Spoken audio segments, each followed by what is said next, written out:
ನಾನು ಸರ್ಕಾರಿ ಪ್ರೌಢಶಾಲೆ ಮೇಳೆಕಟ್ಟೆಯಲ್ಲಿ ಓದುತ್ತಿದ್ದೇನೆ. ನಾನು ಇಲ್ಲಿ ನನ್ನ ಡೆಸ್ಕ್ಟಾಪ್ ಅಲ್ಲಿ ನನ್ನದೇ ಆದಂತಹ ಒಂದು ಫೋಲ್ಡರ್ ಅನ್ನ ಕ್ರಿಯೇಟ್ ಮಾಡಿದ್ದೀನಿ. ಇದರಲ್ಲಿ ನಾನು ನನ್ನ ಫೋಲ್ಡರ್ ನೇಮ್ ಅಂತ ಹೆಸರು ಕೊಟ್ಟಿದ್ದೀನಿ. ಹಾಗೆ ನಾನು ಇದರಲ್ಲಿ 2 ಫೈಲ್ ಅನ್ನ ಕೊಟ್ಟಿದ್ದೀನಿ, ನೇಮ್ ಮತ್ತೆ ಫೋಲ್ಡರ್ ಅಂತ ಅಂದ್ಬಿಟ್ಟು. ಮತ್ತೆ ನೇಮ್ ಅಂತ ಮತ್ತೆ ಶೇಪ್ಸ್ ಅಂತ ಒಂದೆರಡು ಕೊಟ್ಟಿದ್ದೀನಿ ಸರ್. ಇದರಲ್ಲಿ ನಾವು ನೋಡ್ಬೋದು, ಈಗ ನನ್ನ ಹೆಸರನ್ನ ನಾನು ನೇಮ್ ಅಂತ ಕೊಟ್ಕೊಂಡಿದ್ದೀನಿ. ಈ ನೇಮ್ ನಲ್ಲಿ ನಾವು ಎಷ್ಟು ಸೈಜ್ ಬೇಕು, ಯಾವ ಕಲರ್ ಬೇಕು, ಯಾವ ತರ ಶೇಪ್ ಬೇಕು ಅದನ್ನೆಲ್ಲ ನೋಡ್ಬೋದು. ಹಾಗೆ ಮತ್ತೆ ನಾವು ರಿಟರ್ನ್ ಬಂದ್ವಿ ಅಂದ್ರೆ ಇಲ್ಲಿ ಶೇಪ್ಸ್ ಅಂತ ಇದೆ. ಈ ಶೇಪ್ಸ್ ಅಲ್ಲಿ ನಾವು ಮೇಲ್ಗಡೆ ಇನ್ಸರ್ಟ್ ಹೋಗ್ಬೇಕು.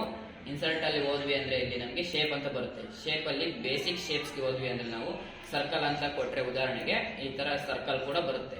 ಇದನ್ನ ಮೊನ್ನೆ ILP ಇದ್ದ ಸುಚಿತ್ರಾ ಮೇಡಮ್ ಬಂದಿದ್ರು, ಅವ್ರು ನಮಗೆ ಇದನ್ನೆಲ್ಲ ಹೇಳ್ಕೊಟ್ರು.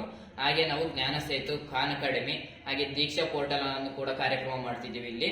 ಹಾಗೆ ಮೇಲ್ಗಡೆಯಿಂದ ಮೆಂಡಾ ಕಂಪನಿ ಇದ್ದ ನಮಗೆ ಒಂದು ಟಿವಿ ಕೂಡ ಬಂದಿದೆ, ಅದರಲ್ಲೂ ನಾವು ಅಭ್ಯಾಸವನ್ನ ಮಾಡ್ತಿದ್ದೀವಿ. ಧನ್ಯವಾದ.